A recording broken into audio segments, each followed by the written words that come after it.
Welcome everyone to a new episode of the TOEFL PPT structure section with you, Shadi R. Abu Yusuf. Today we're going to talk about skill number 9. And the title of this skill is Use Noun Clause Connectors Correctly. Now, let me talk about something here in the beginning before I get into the real business. Now, let's have a look at this. What is a clause? Let me remind you of what we said before. A clause is subject plus verb. So this is what we call in English a clause. So when I say a clause, I mean subject plus verb. Fantastic. Now, what about the word noun? Because in this skill we have use noun clause. So clause, subject plus verb. Now we need to understand the functions of the noun in English. Now, in English language, the noun could be number one, it could be a subject, and it could be an object, and it could be an object of a preposition. Fantastic. So the noun could be a subject, and it could be an object, and it could be an object of a preposition. Let me give you some examples about this. Let's see some examples here. Now let's see how the noun could be used as a subject. Like when I say the house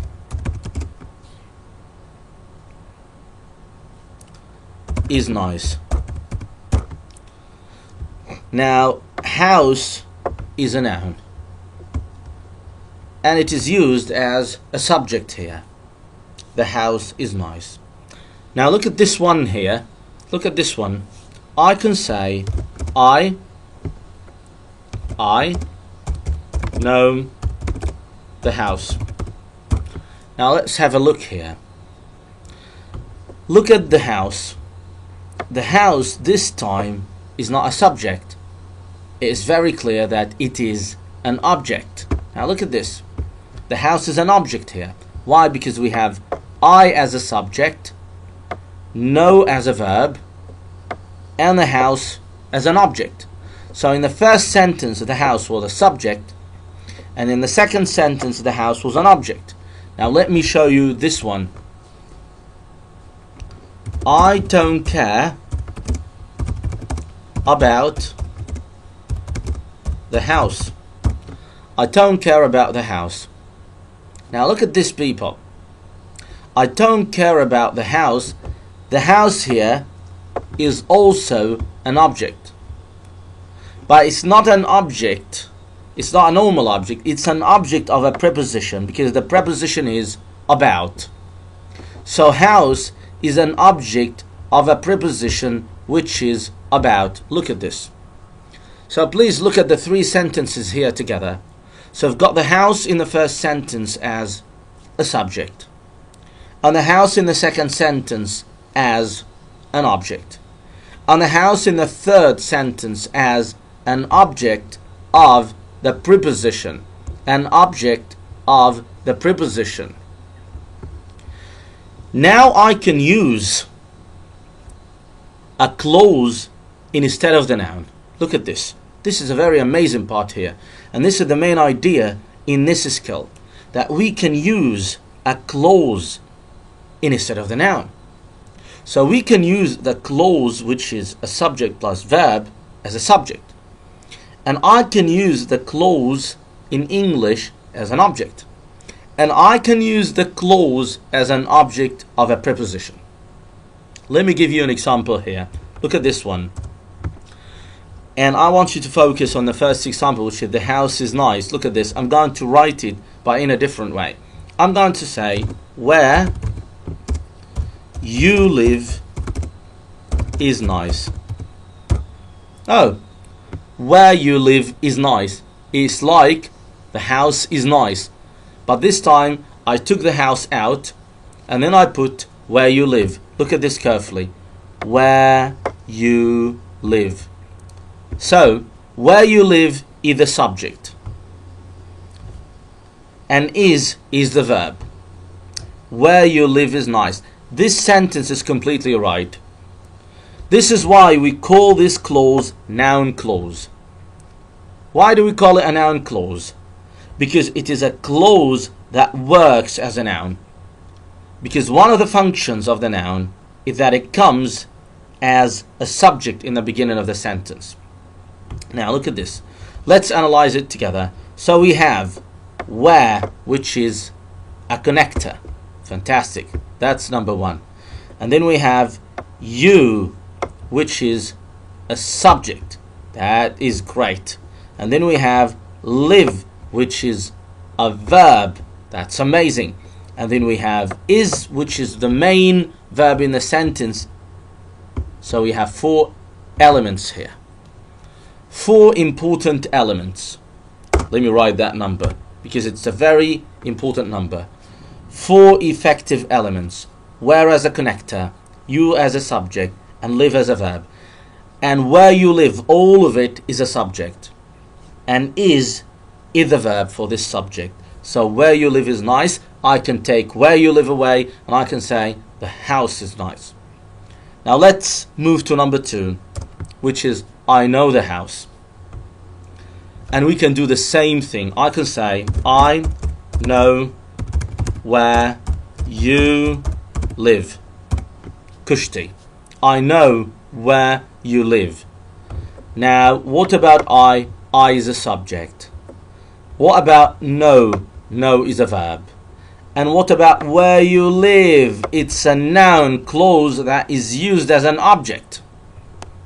And let's analyze the elements that we have in this one.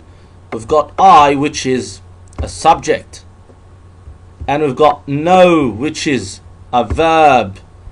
And then we've got where you live, which is the noun clause used as an object. And where is a connector. You is a subject. And live is a verb. And when we count this together, we find that we've got 5 elements. These are 5 elements. Fantastic. Now let's move to number 3. I don't care about the house. I don't care about the house. And we said that the house is an object of the preposition. Now let me write it in a different way here. I can say I don't care about where you live. Amazing. I don't care about where you live. That's cool. Now look at this. I is, that's a subject. And don't care, that's a verb. And about, this is the preposition. Now where you live is what we call the noun clause that is used as an object of the preposition. And inside this noun clause we've got where, which is a connector, you, which is a subject, and live, which is a verb. So how many elements do we have here? We've got 5 elements. The idea is whenever an element is missing, the sentence is incorrect. One more time. Whenever an element is missing, the sentence is incorrect. So if you want to use the noun clause, look carefully. And you are going to find that when you put the noun clause as a subject, which means in the beginning of the sentence, you need 4 elements. When you put it as an object, whether it's a normal object or an object of a preposition, so you need 5 elements. Now let me show you how you might find, questions about this skill in the TOEFL test. Let me give you, like an example about the multiple choice questions. Okay, let me give you that one. And we need some space. Look at this. We've got an empty space here, and then was late caused many problems. Fantastic. And the choices. That he, the driver, there because. Now we have 4 choices here, as you see. 4 choices.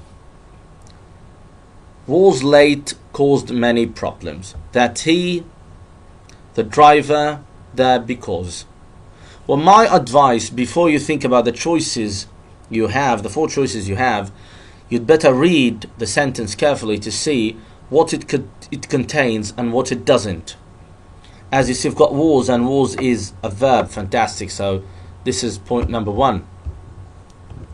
And we've got caused. Oh my God, that's another verb.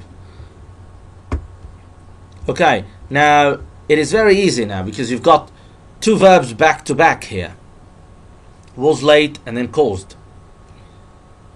And from what we studied before, we understand that when the 2 verbs come together like that, it means that the noun clause comes in the beginning. And in order for this sentence to be correct, we need a connector and we need a subject. So because that's a connector, no subject there, no connector here. The driver, only a subject. That he, that is a connector. He is a subject. That would be the right answer. So we can read it like this. That he was late caused many problems. That he was late caused many problems. This is the correct answer for this question here. So the idea is, try to look at the sentence first and try to figure out what you miss. Fantastic. Now let's move to correct and incorrect questions here. I've got some very nice examples to give about that. Number 1, the manual. How the device should be built. Fantastic. The manual how the device should be built. In order to discover if this sentence is correct or incorrect, we need actually to analyze. Do we have a subject? Yes, the manual here is a subject. Fantastic. So that's our subject. Now, what else do we have? We've got a connector here. Fantastic, that's a connector. We've got the device, which is a subject. We've got should be built, which is a verb. Oh, so we've got subject, and then we've got how the device should be built, which is a noun clause.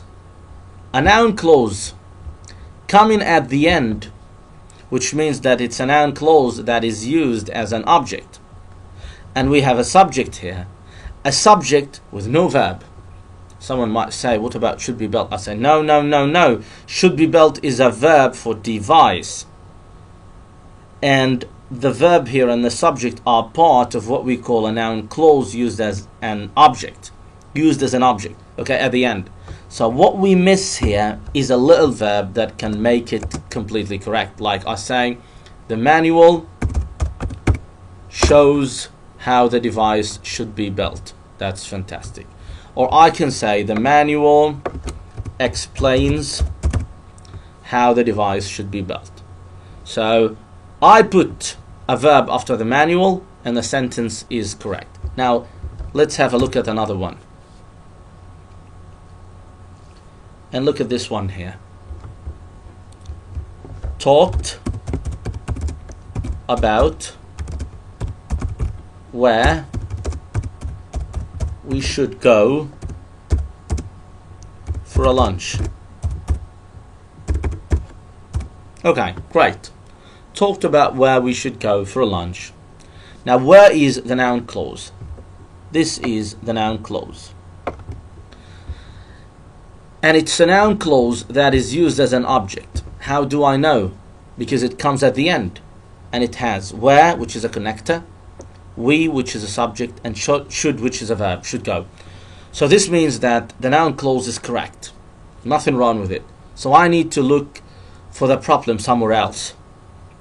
Now I have talked, which is a verb, but it is so bad that it's a verb without a subject, which means that we have a subject missing here.